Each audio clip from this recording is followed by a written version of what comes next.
were not born to suffer. All need some kind of help at some kind of time. I'm telling you, we gotta let go of the strong black woman that don't need no man narrative. Your feminine energy, like, you want me to spend a bag on you? Get the my face. They are not like those ones back home. I don't see the reason why you should be having misunderstanding. You report your husband when he's being violent, yes. But should you report your husband when you are the one who cheated on your husband with another man?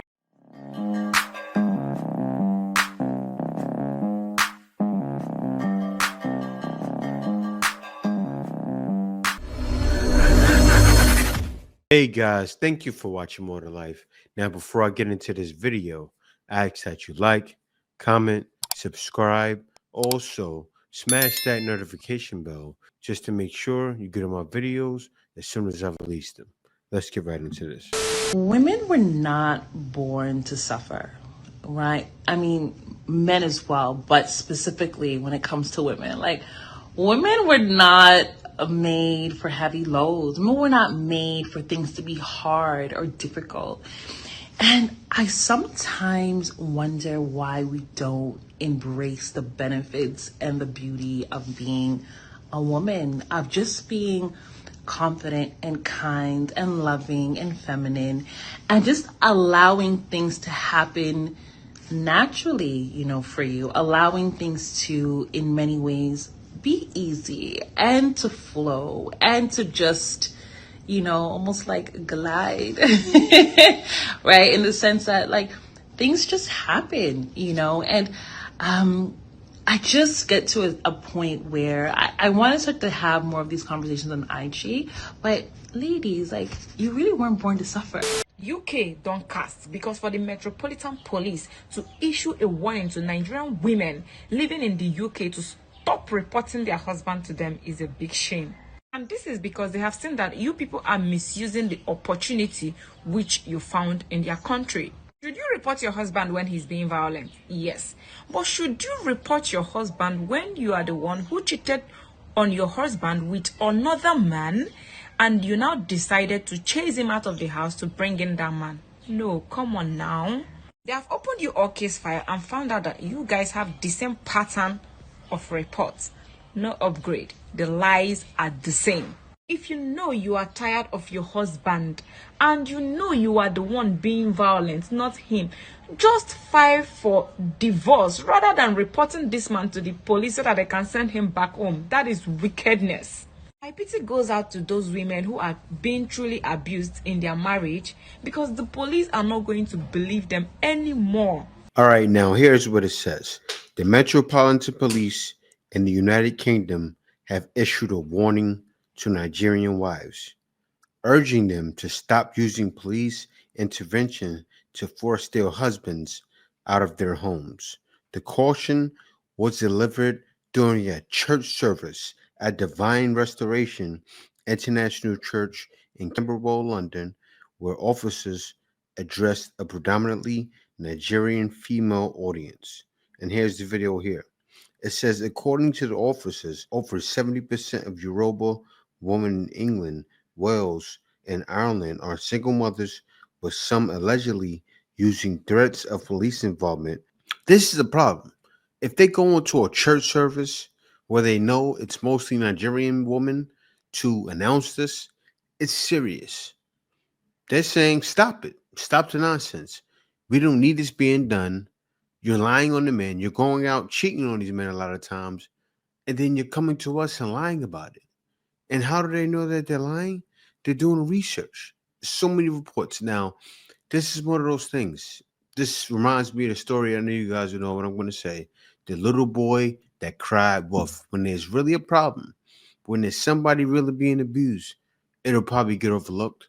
And could you imagine those cases getting overlooked when there's really an issue? It's going to happen. And it's bound to happen. And it's confusing the hell out of them. Nigerian women in London, UK, stop reporting your husband. London Metropolitan Police have sent a warning lesson to you Nigerians to stop reporting your husband. For these people to go to this level, you know that they've had enough. They are tired.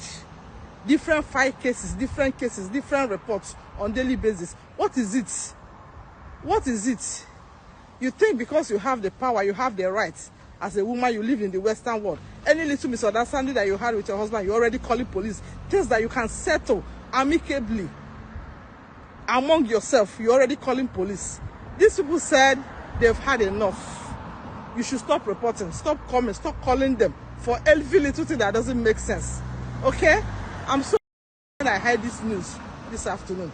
For these people to go to this level, you know that they have had enough. Even the small omokekere that even just entered the UK less than 1 year, you're already reporting your husband, you're already calling police. The country you just came in, you are not even sure of settlements. You don't know what's going to pump up tomorrow. You're already calling police. But you've lived with that same man for more than 10 years in Nigeria. So under 1 year now in the UK, you're calling police, reporting here and there. This is a lesson to each and every one of you. Nigerians, please, let us respect ourselves in this part of the world. Everything must not be we at the front line. No, they should remember, they should call us for good thing, not bad. I beg, when we stop to the reports, when you have misunderstanding with your husband, try and iron it out. Try and settle it with him. Men in this part of the world, they are not hard. They are not difficult people. They understand. They are not like those ones back home. I don't see the reason why you should be having misunderstanding all the time with your husband. I wonder why. That will warrant you to be calling police. Yeah, that's wild because back home, there's no calling police. You do wrong, especially like the lady said, the first lady, some of these women are cheating and they're trying to get the man out of the house off their head. Those guys are not playing out there. Now, they're taking advantage of the system. They cry the patriarchy is doing us wrong. And as soon as they step foot in England, they use the patriarchy to their advantage. How is the patriarchy doing you wrong? And then you're using it to get the man out of the house because you either want to take the house or you want to keep him out the house because you want to move your boyfriend in. This is wicked. It's sad, but this is expected. It may be controversial, but I believe all black women should be damsels in distress. Instead of laughing at white woman tears, we need to be letting the black woman tears flow a little more often. I went years without crying. Number one, because I didn't feel safe enough to cry. But after a while, that builds up in your body, going through all your pain and all that trauma with no release. And I'm walking around wondering why I can't lose weight, why I'm feeling so bad, why I'm looking so bad. All of that is in my body. I was just holding on to it. Girl, I cry more than ever now. I cry at the drop of a dime. Because you know what? A closed mouth never gets fed. If you don't ask for help, you will never get help. And make no mistake about it, we all need some kind of help at some kind of time. I'm telling you, we gotta let go of the strong black woman that don't need no man narrative. My point exactly. I am a very soft black woman, okay? I cry all the time. When I'm in pain, I let you know. I'm not holding it in. I'm not hiding that you hurt me. I'm not hiding that I am sad. I am a black woman and I am allowed to feel the full range of emotions, not just frustration, not just exhaustion, not just anger, but real pain in the softest of ways. I'm literally just a girl. I'm gonna cry. This might come to a shock to you because it was to me, but as a black woman, my biggest ally in the corporate space has been white men. I know. I've been told my whole life that my biggest enemy as a black woman, as a young black woman, are white men, specifically older white men. But in my experience working with both white women and white men bosses, I found myself, my personal experience, to be safer professionally and personally at work with white men. And it was definitely a bitter pill to swallow. My first few jobs were women bosses, and I wanted to look up to them. I mean, I still look up to them, their professional success, their successes as women, but I just felt like entering those spaces, I was guilty until proven innocent. I felt like I was hired to do a job and then I was entrusted to do that job. I felt like there wasn't really a lot of direct feedback. I felt like I was always messing up secret rules that I wasn't aware of, but they were very clear to them. And I just felt like, just in general, like I was always messing up. And then I would start messing up because you're in this sort of like psychologically difficult place. Now I work with a 2 white men supervisor. One of them is an older white man. And I'm giving so much freedom and space to do my work that at first I was a little bit nervous. But now I'm realizing how much good work you can do when you are trusted at work, when you're not being psychologically attacked by things not relevant to work and sifting through that in order to do your job. And just in general, feeling much more championed and safe as a woman of color. And granted, it could also just be like I locked out with this organization, like I get that. But I've also heard stories of my friends who are women of color just having difficult experiences working with other women, specifically white women, where they just feel like it's not professionally or psychologically safe for them to work there. And so when I first started working with white men bosses, I was like, this is definitely gonna be a change, but I was definitely nervous because some stories I've heard in the past of egotistical bosses and all that stuff, I definitely didn't get that. And before this job, I also worked with another white man boss, and he just also made it very psychologically safe to work there. He was very empathetic and vulnerable. And I just was shocked because that's not what I was told, at least. And so if you're a black woman, a woman of color in the professional space, and you want to enter a team, but you're nervous because it's a white man boss and you don't know how that's going to work, you may be surprised. Everything is not what you expect at first. Like, you have to understand, really working with women is a nightmare because you're experiencing your same attitude. Also, they're not going to cut you any slack. Say, oh, yeah, I couldn't make it in today because my period flow was heavy. A white woman's going to look at you like you're crazy, or any kind of woman. Black woman as well. Because if you had a black woman boss, you would feel the same because it's another woman. They're not tolerating nonsense. Actually, what they're doing nowadays is they're using women to fire other women. They have a woman boss and play purposely, and also mostly women in HR.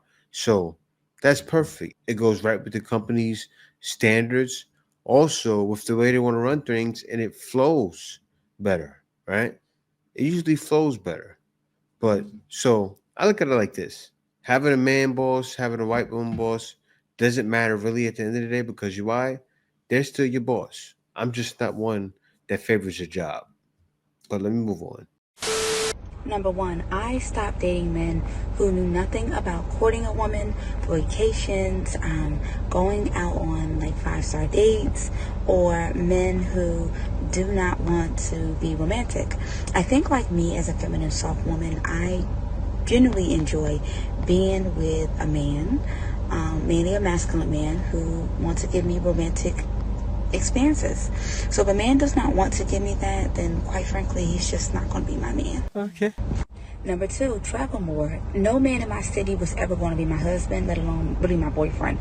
So traveling more allows me to see better men, allows me to be better people, and allows me to do better things. Number three, keeping the faith in black love. Like, I absolutely want to marry a gorgeous black man and have a beautiful black marriage with beautiful black children and have black generational wealth. There will be no dating out on my end because, quite frankly, I don't have to. I date better black men and I am happy about my decision. I believe strongly in the black family structure, and that is just what it's going to be for now and forever. Number four. But wait! There's more!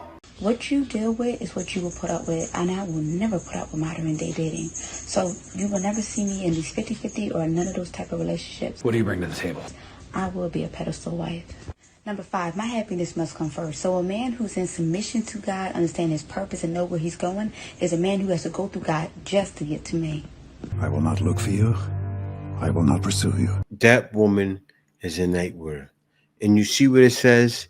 Dating in your 30s, they usually have a list of things they want from you, but not a list of things they're willing to do. Oh, serve me, spend money on me. I need a man that's romantic and likes to buy me things. She didn't say buy me things, but wink, wink, right? Wink, wink. Like, no. Any guy that's on a mission to make it, it's not gonna waste his money spending on you. I can tell, like, look at her. She got the pearls on her neck. She got the earrings in the air, look like gold, looks fake gold to me a little bit. She got the shirt she has on. I'd see her and go, okay, walk the other way. And I'd be dap it up too. She'd be looking at me. Walk right by. Even if I was single. A nightmare to do it. Are some of the most feminine things men have done to me. Trend of I'm in my feminine era, but so is he. And like these men being all over my For You page. So I was like, let me just tell you some of the things that I've been through with these feminine men. And don't you worry, I have my own take on the trend coming up. You'll see the screenshots in a minute. This first one is ingrained in my memory and just really had me questioning myself as a woman. This man told me, didn't ask me, told me that I should be the one ordering us Uber Eats because I make more money. Someone set me over the edge because what the actual do I look like actually 5150 me if I ever buy a man Uber Eats because he suggested that I do it because I make more money and this man's not even my boyfriend. I don't even like this man. I literally think I said to this man in that moment, like, oh my God, like you're in your feminine energy. Like you want me to spend a bag on you. Get the my face. Get the my face. This man is the same man that told me I should be cooking for him. I literally looked at him and I was This woman is putting her makeup on, talking about men are in their feminine energy. Probably because they like you're a man. The way you, I remember when I was getting this video, right? My wife said that woman speaking sounds like a man. She said, "Why does she sound like that?" And then I showed her, showed my wife her putting on her makeup. Like, look, she looks like a man. She mother ucker, don't you dare! You're in your feminine energy. I'm like, this is masculine. First thing my wife seen it as. That's a man. That's not good. and I was like, when the did I become Martha Stewart to you? Like, when the did you think it was okay to tell who we're not even dating? We were just, you know what? Barely at that. We were barely because it wasn't good. How are you going to look me in the eye and tell me I should be cooking for you when you can't even make me come? Don't get me wrong. I will cook all day for a man that is my boyfriend. I will throw it down in the kitchen. Not a man who I really didn't even. But the audacity for that little princess to say that to me, I like lost my mind. I was like, you need to get the on my face. Like, we will never be anything more than enemies at this point. This is one of my favorites. We were laid up in bed and this man asked me for influencer tips. But I'm sorry, picture this. We're laid up in a bed with a man that you really like. You really like this. He looks you dead in the eyes and is like, what hashtags do you use on your TikTok? I was like, what the actual. And I told him, I was like, no, I don't mix business and pleasure. Like, if you want to be an influencer, like, go do your thing. But like, I just like, I'm not going to mix that. I'm not mixing that. He's like, oh my God, I would never want to be an influencer. I would like actually hate that. Why are you asking me for hashtags? Why are you asking me what hashtags works best and what time of day you should be posting? Get the my face. Guess who is now actively an inspiring influencer? Him. My first relationship, if I ever wanted to go on a date or like go to dinner or anything, I had to pay. Oh, and I did. I was 16 and I was that man's boyfriend. I literally was his boyfriend. I took care of everything. Baby, give me the bills. I'm gonna take care of them. I hate it here. Recently, actually called me to and then made fun of my job. Listen, the only people that can call me a this lifetime are my sisters, and they can barely do that. When I read on the screen, I was like, hold on, like somebody hold my hoops, like fight me. Like, does this man want to fight me? Like, fighting words. Those are just the men and their feminine energy that I have unfortunately dealt with in the past. I must have been on because it low-key is really embarrassing. Now, I don't think she was done because the more makeup she put on, she got more masculine and masculine. Like when she was fully done, she put on the hat. Oh, mother, what? You see how more masculine she got as it went on? Wow, that was crazy. Why do they even have the time to harvest in the first place? Can you imagine that a man is running around the fields, picking flowers, picking berries, picking fruit, and going, this is so fun. This is how I get filled up. Because when men take your feminine energy and they do 50-50 with you and you are providing for them, that's what they are doing. They're running around this grass field, picking up flowers, picking up women, and taking their energy. That gives me the ick. Honestly, can you imagine a king doing that? No, he's sitting in his palace, building his empire. I started dating my married boyfriend in July 2021. Story time. We both love ourselves and he showed me to everyone that matters in his life. He's so proud of me and he made me believe I'm the only girl he's seen. I believed him and I never saw any traces of cheating. Being with you is already a trace of cheating, so what other trace are you looking for? I don't go through his phone. Are you supposed to go through his phone? Are you his wife? Fast forward to March 2023, he was sleeping beside me and his phone was unlocked. Actually, I unlocked it because I have his password. I went to his WhatsApp and I found out that he's having an affair with numerous girls. A man is cheating on his wife and you're thinking you're special enough for him to be faithful to you. Isn't that meant? Well, he's cheating with his business partner, a lady that is older than him. But she's divorced, and that day I woke him up to confront him like, why are you cheating on me? You're cheating on your wife already and you're still cheating on me. He apologized and I forgave him. Who are you to forgive a married man that's cheating on his wife with you? After a month, he came to visit me because it's a distance relationship and I noticed that he did not change the password to his phone, so I checked his phone again. But I was told that he deleted a lot of messages before coming to meet me. Anyway, since that time, I do not feel a quarter of what I used to feel for him before anymore. I don't trust him and it is difficult for me to let him go because I love him. Well, he did not tell me he was married when we met. It was later I got to find out. And I know he loves me too. Quick question. If you can be feeling this way, how do you think his wife is feeling? Put yourself in her shoes. My man was laying down some heavy pipe. He had her like she was his wife and still had his wife. And she was cool with it. I'm not saying for men to do that, but he was laying down. So they say somewhere around 80% of women are chasing 2% of men on dating apps. And as a woman, I'm like, crap, I gotta be on my A game because that competition is rough. I hate dating. I hate being an emotional punching bag for broken men. So I'm meant to be going on a date with a guy tomorrow. And I said to him, hey, look, I'm plus size. I'm a proud plus size girl. I'm not self-conscious of my weight or anything like that. And he responded with, as long as you're not a whale, I will still go on a date with you. Rejects have been rejected. So I just found out last night that my boyfriend of 3 years has been cheating on me for the last couple months. And I just wish some Scottish men would duet this to make me feel better. You know, their accents are just so lovely and welcoming. And to be honest, I've never really seen an attractive Scotsman. So I'm going on another first date. Met this one on Bumble. We'll see how it goes. I'm 47, single, divorced more than once. Just trying to see if I can find my person. You know what?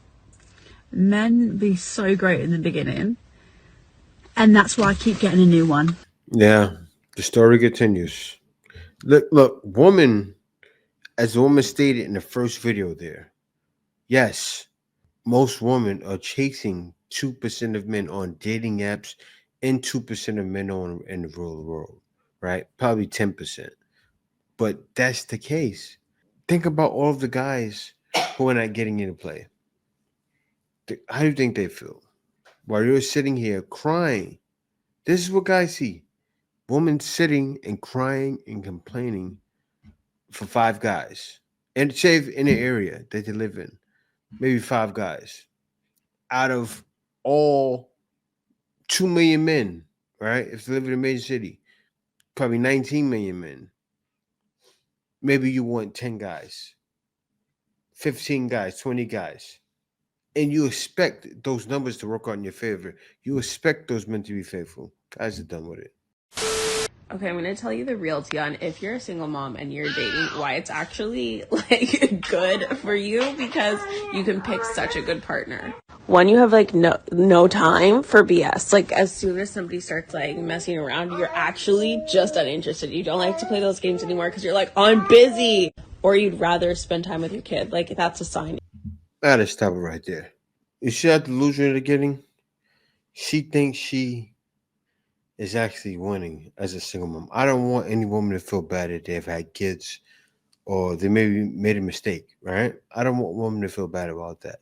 But to feel good and think you have the upper hand, it's crazy. And it's horrible. But thank y'all for watching. See you on the next video.